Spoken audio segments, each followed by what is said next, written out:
So ayun, magandang umaga sa inyo mga bossing, sa mga kapwa ko nag-aalaga ng pato at mahilig mag-alaga ng pato simula pa ng bata. So ayun yung mga ka-MB, may lilinawin lang tayo na mga kumakalat-kalat na katanungan. At may naiisip na na naman mga ka-MB, may bago na namang trend ngayon sa mga pato, which is yung Indo breed. Dati ang trending last 2 years is mga rare, yung mga gray, yung mga pure black, ayan, yung mga kulay brown, ayan, yung mga, pero ngayon ang trending na naman yung mga Indonesian. Ayan. Kung gusto nyo mga ka-MB magkaroon ng ganun ka-quality na alaga, depende kasi yan di ba? Kung ang habol mo sa mga Indonesian na bibe, yung kulay, talagang doon mo lang makukuha. Maraming mga rare na kulay kasi doon Pero sa kanila hindi na rare yun common na sa kanila yun. So ang pinaka pag-aalaga ng mga taga-Indonesia na tao is for meat production. Ibig sabihin ginagawa po nila yan mga parang 45 days nakakulong lang, pinapakain ng unlimited with vitamins at malinis na kapaligiran. Kaya sa nakikita nyo sa mga video, sa mga vlog, sobrang lulusog, sobrang lalaki, at sobrang linis. Napakaganda tignan. Parang mga macho yung kanila mga pato. Gusto ko lang magbigay ng advice sa mga gustong magkaroon ng ganun. Kaya rin po natin, mga ka-MB, na magkaroon ng ganun. Ayan. Kaya rin po natin. Basta, ang technique lang dyan, iwas inbreeding. Ayan, pag magkakapatid, pag iwaiwalay nyo, kumuha ka ng mga materyales sa iba't ibang mga breeder. Kunyari, may kumpare ka, meron siyang bibi na malaki, kuha ka ng isa, tapos doon sa kabila naman kuha ka isa. Yung mga sayo, wag mong paglalahiin sila para lumalaki yung lahi. Ayan. Tapos maghanap ka ng mga quality na pato.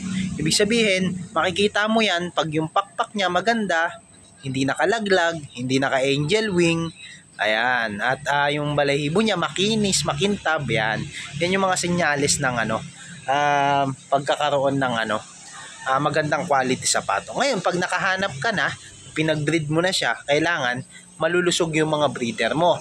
Binibigyan mo ng vitamins yan, kahit yung mga Vitamin Pro lang, no, mga ka-MV.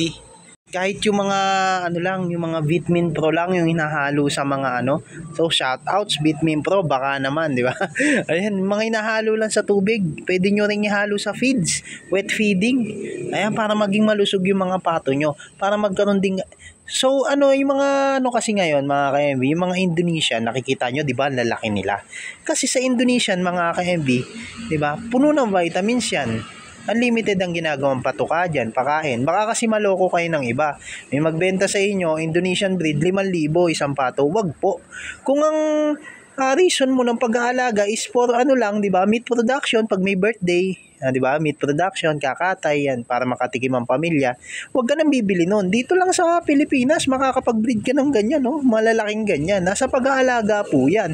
Ngayon, kung gusto nyo talaga ng mga ganong kulay, hindi yun, doon kayo bumili. Doon kayo mag-take risk na bumili. Pero syempre, di ba, common sense kay MV. Kung pangkatay lang, bibili ka ng tagli 5,000, 3,000 pato, di manghihinayang ka. Tapos ibibenta mo sa mga kapitbahay mo na wala namang alam sa mga, di ba, sa mga Indo breed, malulugi ka lang. Lugi ka sa vitamins, lugi ka sa patuka. So dapat pag nag-aalaga ka ng ganito, mga ka-MV, kung gusto mo ring malalaki ang mga kalabasan ng pato mo, 'di ba? Mag-breed ka ng galing sa ibang lugar, tapos i-breed mo sa malaki mong barako. Tapos feeds ang ipakain mo. O kaya wag mong gugutumin, 'yan, mabilis na salita. Wag mong gugutumin ang iyong mga pato. Tapos kailangan may paliguan. Kailangan presko. Kailangan may nasisilungan. Ayan, kailangan yun nga, may vitamins, paulit-ulit na ako sa vitamins. Ayan, kailangan yan, lalo tag-ulan ngayon.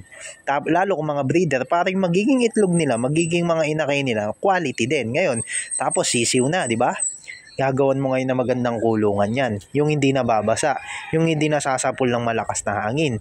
Tapos may init sa gabi, kung ihiwalay mo. Tapos ulit, sisiw pa lang, i-vitamins mo na. Yan limited feeding mo kung may pera ka. Diba? Kung may budget kayo, kung gusto mo ng ganun yung mga jumbo na pato, gusto mo makapagpalabas ng ganun, yan limited feeding mo. Bili mo ng mga feeds yan. Ayan, basta may budget ka. maganda yung lalabas niyan. Parang Indonesian din, yung mga nakikita nyo sa mga vlog, malalaki rin. Pero isa lang mga ka-MV, nakakita na ako ng Indonesian na pato. Mas malaki sila sa mga, yung mga backyard natin. Kasi yung mga backyard na makikita nyo sa mga kapitbahay nyo, produkto na ng inbreeding yan eh. Yung iba kasi hindi naman alam yung inbreeding eh. Saka kung ano lang yung maipakain, yun lang, yung mga sobra-sobra lang. Yun lang, hindi talaga sila focus sa pag-aalaga ng mga pato. Ayan. Yung mga Indonesian kasi malalaki sila kasi alaga yung mga yon. Ngayon, kung gusto mong magkaroon ng ganun, eh wala ka namang budget. 'Di ba? Pambili ng ganung lahi. Ayun, yung mga sinabi ko kanina, gawin mo. Unlimited feeding. 'Di ba, mga ka-MV? Ang hindi lang natin matatalo sa palakihan yung mga nasa Amerika. Kasi ang mga pato, Muscovy duck, native sa Amerika 'yan. Ayan, yung klima doon, isang factor 'yun. Na doon talaga sila nanggaling. Dinala lang yan sa Pilipinas, dinala lang yan sa iba't ibang bansa eh. Ang Muscovy duck, native to sa Amerika.